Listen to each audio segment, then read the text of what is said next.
மெர்லே pit bull. பொதுவா pit bull ரக நாய்களை அக்ரெசிவான டாக்ஸ் அப்படின்னு சொல்லுவாங்க. காரணம் என்னன்னா, பிட்புல் ரக நாய்ங்க ஆரம்ப கட்டத்துல நாய் சண்டைக்காக அதிகமா பயன்படுத்தப்பட்டு ரொம்பவே அக்ரெசிவான ஒரு பிரீடா மாறிடுச்சு. ஆனாலும் பிட்புல் ரக நாய்களை நாம ஒழுங்கா ட்ரெயின் பண்ணி நல்ல விதமா வளர்த்தோம் அப்படின்னா அதுங்களை விட பெஸ்ட் கம்பெனியன் இருக்கவே முடியாது. அப்படிப்பட்ட ஒரு அக்ரெசிவான டாக் பிரீட்ல இருந்து வந்ததுதான் இந்த மெர்லே பிட்புல். இந்த மெர்லே பிட்புல் கிட்ட இருக்கிற தனித்துவமான விஷயமே என்னன்னா, மற்ற பிட்புல் மாதிரி இதுங்களோட ஸ்கின் டோன் இல்லாம ரொம்பவே வித்தியாசமா சாம்பல் கலருக்கு மேல பிளாக் ஸ்பேச்சஸ் போட்ட மாதிரி ரொம்பவே வித்தியாசமா இருக்கும். இதுங்க இப்படி வித்தியாசமான கலர்ல இருக்கிறதுக்கு காரணம் என்னன்னா, இதுங்க கருவா இருக்கும் போதே இதுங்களோட நரம்பு செல்கள் டெவலப் ஆகிறதுக்கு முன்னாடியே இதுங்களோட கலர் பிக்மெண்டேஷன் ஃபார்ம் ஆக ஆரம்பிச்சிருமா. அதனாலதான் இந்த நாய்ங்க இப்படி ரொம்பவே வித்தியாசமான கலர்ல உருவாகுதுங்க. இந்த நாய்கள்ட்ட இருக்கிற ஒரு குறைபாடு என்னன்னா, இந்த நாய்களுக்கு நரம்பு சார்ந்த பிரச்சனைகள் அதிகமா வருமா. கேட்டல் புரான். இந்த நாய்களை டர்க்கிஷ் பாயிண்டர் அப்படின்னு சொல்லுவாங்க. இதுங்க கிட்ட இருக்கிற ஒரு வித்தியாசமான விஷயம் என்ன அப்படின்னா, இதுங்களோட மூக்கு மற்ற நாய்ங்க மாதிரி ஒன்னா ஒட்டிக்கிட்டு இல்லாம ரெண்டு மூக்குமே தனித்தனியா பொளந்து இருக்கும். பாக்குறதுக்கு லைட்டா காமெடியா இருந்தாலும் இந்த நாய்ங்க ரொம்ப சிறப்பா வேட்டையாடுமா. அது மட்டும் இல்லாம இந்த நாய்களுக்கு உள்ளுணர்வு ரொம்ப சூப்பரா வேலை செய்யுமா. அதோட உள்ளுணர்வை வச்சே நிறைய விஷயங்களை இது ரொம்ப சூப்பரா கண்டுபிடிச்சு ஓனரோட பிரச்சனைகளை அசால்ட்டா முடிச்சு கொடுக்குமா. அதையும் தாண்டி இந்த கேட்டல் புரானை நாம ரொம்ப ஈஸியா ட்ரெயின் பண்ண முடியுமா. இதுங்களை கவனிக்கப்படாத நாயினம் அப்படின்னு சொல்றாங்க. அதனாலேயே இந்த நாய்களை இப்போ யாருமே பிரீட் பண்றது இல்லையா. உலகத்திலேயே ரொம்ப ஒரு சிலர் மட்டும்தான் இந்த நாய்களை பிரீட் பண்ணி வந்துட்டு இருக்காங்களாம்.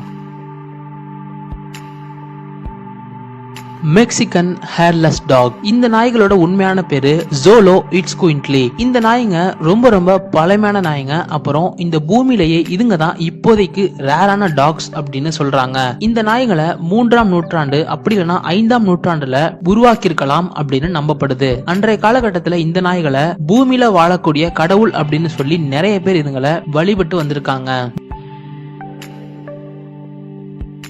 பெர்கமாஸ்கோ ஷெப்பர்ட். இந்த நாய்களை நீங்க டக்குன்னு பாத்தீங்க அப்படின்னா தரையை கிளீன் பண்ற மாப் மாதிரியே இருக்கும். இதுங்க இப்படி சடமண்டைய மாதிரி இருக்கிறதுக்கு காரணம் என்னன்னா, இந்த நாய்ங்க ரொம்ப ரொம்ப குளிர் அதிகமான பகுதிகளில் தான் வாழ்ந்து வந்திருக்குங்க. ஆனா இப்போதைக்கு இந்த நாய்களை நிறைய பேர் கண்ட இடத்துல தூக்கிட்டு போய் வளர்க்க ஆரம்பிச்சிட்டாங்க. உதாரணத்துக்கு இந்தியா மாதிரி இருக்கிற ரொம்பவே வெப்பம் அதிகமா இருக்கிற நாடுகள்ல கூட இந்த நாய்களை வளர்க்க ஆரம்பிச்சிட்டாங்க. அந்த நாய்களும் அந்த சூழ்நிலைக்கு இப்போ அடாப்ட் ஆகிக்குச்சு. ஆனா ஆரம்ப கட்டத்தில் இருந்த பெர்கமாஸ்கோ ஷெப்பர்ட் மாதிரி இப்ப இருக்கிற பெர்கமாஸ்கோ ஷெப்பர்ட்ஸ் இருக்கிறது கிடையாது.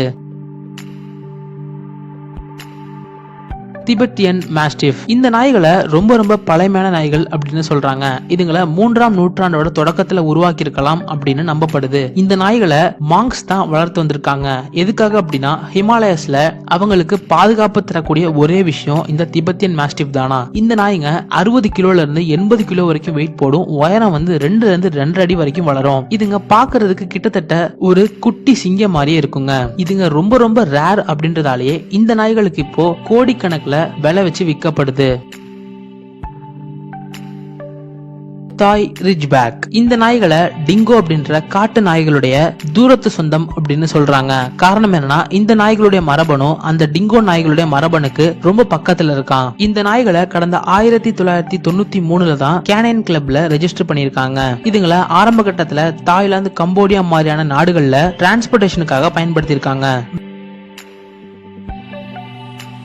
பேசஞ்சி. இந்த நாய்கள் சுமார் 5000 வருடத்துக்கு முன்னாடி சென்ட்ரல் ஆப்பிரிக்கால உருவான நாய்கள் அப்படின்னு சொல்றாங்க. இந்த நாய்களுக்கு குறைக்கவே தெரியாதான். எது நாய்க்கு குறைக்க தெரியாதா அப்படின்னு கேட்டீங்கன்னா, இந்த நாய்க்கு மட்டும் குறைக்கவே தெரியாது அப்படின்னு சொல்றாங்க. ஆனா குறைக்க தெரியாட்டியும் கூட ஒரு மாதிரி அனத்தி இதுக்கு தேவையான விஷயங்களை சாதிச்சுக்குமா. அது மட்டும் இல்லாம இந்த நாய்களோட முக பாவனையை பாத்தீங்கன்னா கிட்டத்தட்ட மனிதர்கள் மாதிரியே முகத்தோட சதைய சுருக்கி காட்டுறது, புருவத்தை தூக்கி காட்டுறது, இந்த மாதிரி பல சூப்பரான எக்ஸ்பிரஷன் எல்லாம் கொடுத்து அதோட சூழ்நிலைய மனிதர்களுக்கு ரொம்ப ஈஸியா புரிய வைக்குமா. அது மட்டும் இல்லாம இந்த நாய்கள் நாற்றமே அடிக்காதான். காரணம் என்னன்னா, இந்த நாய்ங்க பூனைக்குட்டி மாதிரி அதுங்களோட உடம்ப முழுக்க முழுக்க நக்கியே ரொம்ப கிளீனா வச்சுக்குமா.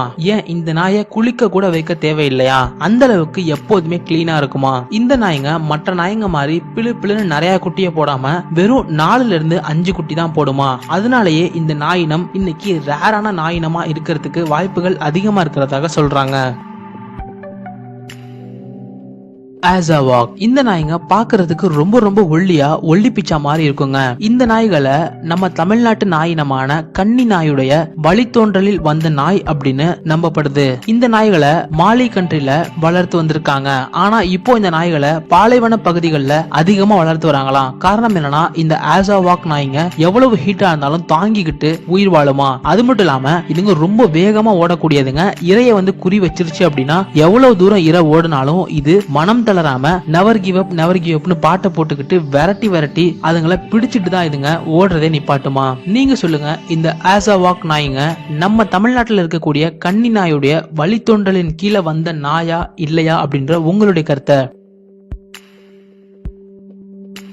லூசியானா கேட்டஹவுலா லியோபர்ட் டாக் இந்த வகை நாய்ங்க எப்படி உருவானுச்சு அப்படின்னு இன்ன வரைக்கும் தெளிவா கண்டுபிடிக்கவே முடியலையா. ஒரு சிலர் என்ன சொல்றாங்கன்னா இந்தியால இருக்கக்கூடிய நாட்டு நாய் கூட ரெட் வுல்ஃபை கிராஸ் பிரீட் பண்ணி தான் இந்த நாயை உருவாக்குனதாகவும், இன்னும் சிலர் பிரெஞ்சு ஷெப்பர்ட் கூட வுல்ஃபை கிராஸ் பிரீட் பண்ணி தான் இந்த நாயை உருவாக்குனதாகவும் சொல்றாங்க.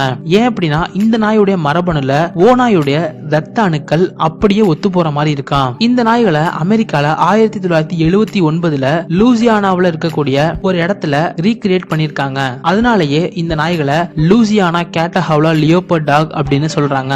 அது மட்டும் இல்லாம லூசியானாவுடைய சிம்பலாவும் இந்த நாயுடைய முகத்தை வச்சிருக்காங்க. ஆனா இன்னைக்கு இந்த நாய்ங்க காணாம போன அளவுக்கு ரொம்ப ரொம்ப குறைச்ச அளவுலதான் அங்கங்க 1-2 தெரிஞ்சுக்கிட்டு இருக்கான். பெட்லிங்டன் டெரியர். இந்த நாய்களை 200 வருடங்களுக்கு முன்னாடி இங்கிலாந்து மற்றும் ஸ்காட்லாந்துடைய பார்டர்ல பிரீட் பண்ணி வந்திருக்காங்க. எதுக்காக அப்படின்னா வேட்டையாடுறதுக்கு தான். ஆனா இந்த நாய்ங்க பாக்குறதுக்கு மெலிஞ்சு போன கம்பளி ஆடு மாதிரி ரொம்பவே அழகா இருந்ததால நிறைய பேர் இதுங்களை பெட் அனிமல்ஸா வளர்க்க ஆரம்பிச்சுட்டாங்க. அப்படியே இந்த நாய்களுடைய மவுஸ் நாளுக்கு நாள் அதிகமாகி இன்னைக்கு ரொம்ப ரொம்ப ரேரான டாக் அப்புறம் காஸ்ட்லியான டாகா மாறிடுச்சு. ஓகே ஃப்ரெண்ட்ஸ், இன்னைக்கு நாம பார்த்த இந்த அரிய வகை நாய்கள்ல உங்களுக்கு ரொம்ப ரொம்ப பிடிச்ச நாய் எது அப்படின்றத மறக்காம கமெண்ட் செக்ஷன்ல ஷேர் பண்ணுங்க.